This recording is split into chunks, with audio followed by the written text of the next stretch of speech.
सभी को नमस्कार। मैं रमन शर्मा आप सभी का अपने YouTube चैनल पर स्वागत करता हूं।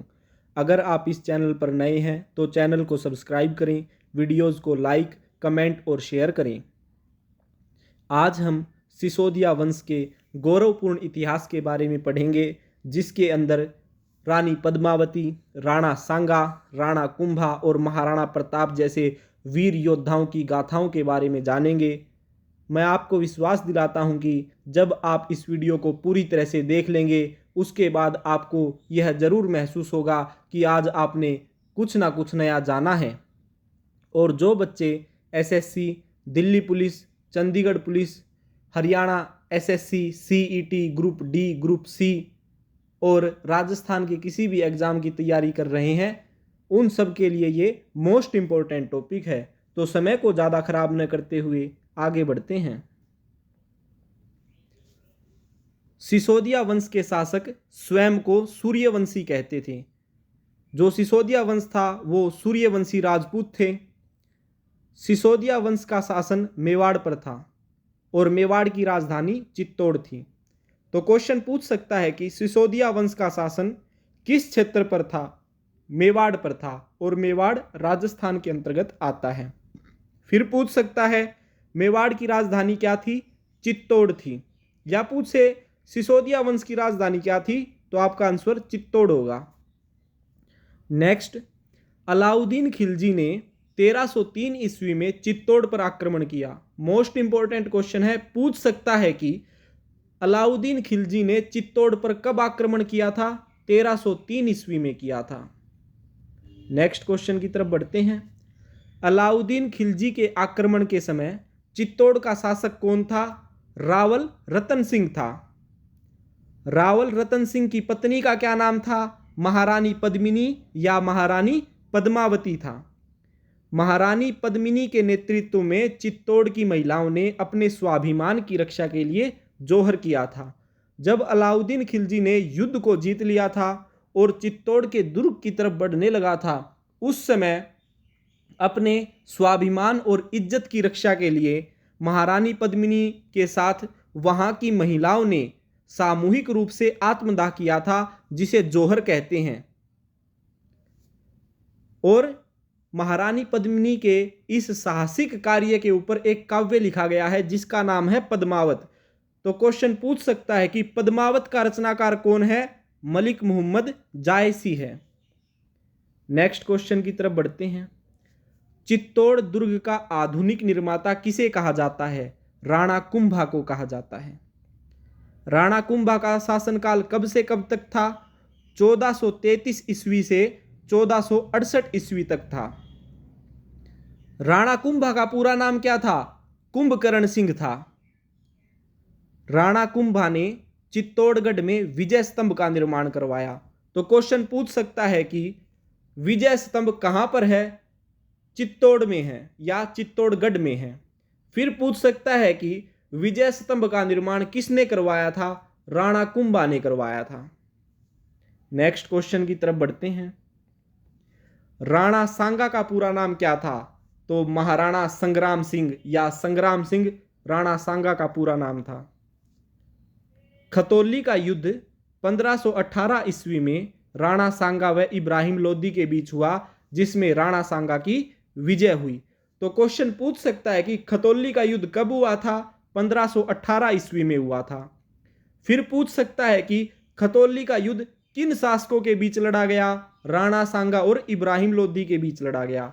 फिर पूछ सकता है कि खतौली का युद्ध किसने जीता? तो राणा सांगा ने जीता था। नेक्स्ट, खानवा का युद्ध 1527 ईस्वी में राणा सांगा व बाबर के बीच लड़ा गया।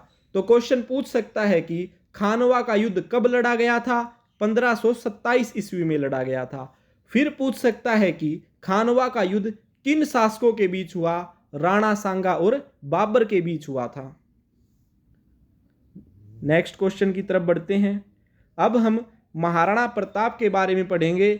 महाराणा प्रताप एक बहुत ही महान, साहसिक और योद्धा थे।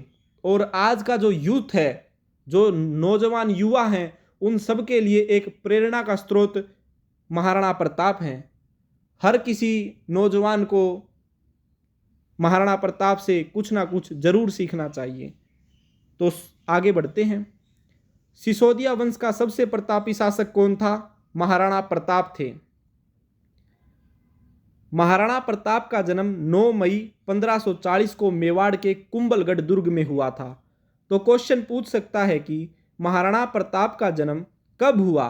9 मई 1540 को हुआ था। फिर पूछ सकता है कि महाराणा प्रताप का जन्म कहाँ पर हुआ था? मेवाड़ के कुंभलगढ़ दुर्ग में हुआ था। कई पुस्तकों में पाली में इनका जन्म बताया जाता है। महाराणा प्रताप के पिता का क्या नाम था? राणा उदय सिंह था। महाराणा प्रताप की माता का क्या नाम था? महारानी जयवंताबाई था। महाराणा प्रताप की पत्नी का क्या नाम था? महारानी अजबदेव पवार था। महाराणा प्रताप के कुल 11 विवाह हुए थे और उनकी 11 पत्नियों में से एक थी महारानी अजबदेव पवार। नेक्स्ट क्वेश्चन की तरफ बढ़ते हैं। महाराणा प्रताप के पुत्र का क्या नाम था? तो महाराणा प्रताप के पुत्रों का नाम अमर सिंह प्रथम और भगवान दास था और ये दोनों संतान महाराणा प्रताप और महारानी अजबदेव पवार की थी, अमर सिंह प्रथम और भगवान दास। महाराणा प्रताप की कुल 11 पत्नियां थी जिनसे उनको कुल 17 पुत्र उत्पन्न हुए थे। नेक्स्ट, महाराणा प्रताप का सेनापति कौन था? जाला सरदार थे। महाराणा प्रताप के प्रिय घोड़े का क्या नाम था? चेतक था। महाराणा प्रताप का राज्याभिषेक 1572 में हुआ। मोस्ट इंपोर्टेंट क्वेश्चन है, महाराणा प्रताप का राज्याभिषेक कब हुआ था? 1572 ईस्वी में हुआ था। नेक्स्ट क्वेश्चन की तरफ बढ़ते हैं। मुगल शासक अकबर ने महाराणा प्रताप को समझाने के लिए 4 राजदूत नियुक्त किए थे जिनका क्रम इस प्रकार है: जलाल खान, मानसिंह, भगवान दास, टोडरमल। तो क्वेश्चन पूछ सकता है कि मुगल शासक अकबर ने महाराणा प्रताप को समझाने के लिए कितने राजदूत नियुक्त किए थे? 4 राजदूत नियुक्त किए थे। सबसे पहले किसे भेजा था? जलाल खान को भेजा था 1572 में, फिर मानसिंह को भेजा, उसके बाद भगवान दास को भेजा, फिर टोडरमल को भेजा। लेकिन महाराणा प्रताप नहीं माने क्योंकि वो एक महान योद्धा थे। वो कैसे अकबर की अधीनता को स्वीकार कर लेते? अकबर महाराणा प्रताप को बिना युद्ध के ही अपने अधीन लाना चाहता था, लेकिन महाराणा प्रताप तो महाराणा प्रताप ठहरे, वो कहाँ इनकी अधीनता स्वीकार करने वाले थे। तो इसके बाद हल्दी घाटी का प्रसिद्ध युद्ध हुआ। हल्दी घाटी का युद्ध 18 जून 1576 को महाराणा प्रताप और अकबर के बीच लड़ा गया। तो क्वेश्चन पूछ सकता है कि हल्दी घाटी का युद्ध कब हुआ था? 18 जून 1576 को हुआ था। फिर पूछ सकता है कि हल्दी घाटी का युद्ध किन शासकों के बीच लड़ा गया? महाराणा प्रताप और अकबर के बीच लड़ा गया। हल्दी घाटी का युद्ध एक ही दिन चला था और यह युद्ध इतना भयंकर था कि इसके अंदर लगभग 17,000 सैनिक मारे गए थे। नेक्स्ट क्वेश्चन की तरफ बढ़ते हैं। हल्दी घाटी के युद्ध में महाराणा प्रताप की तरफ से लड़ने वाला एकमात्र मुस्लिम सरदार कौन था? हकीम खान सूरी थे।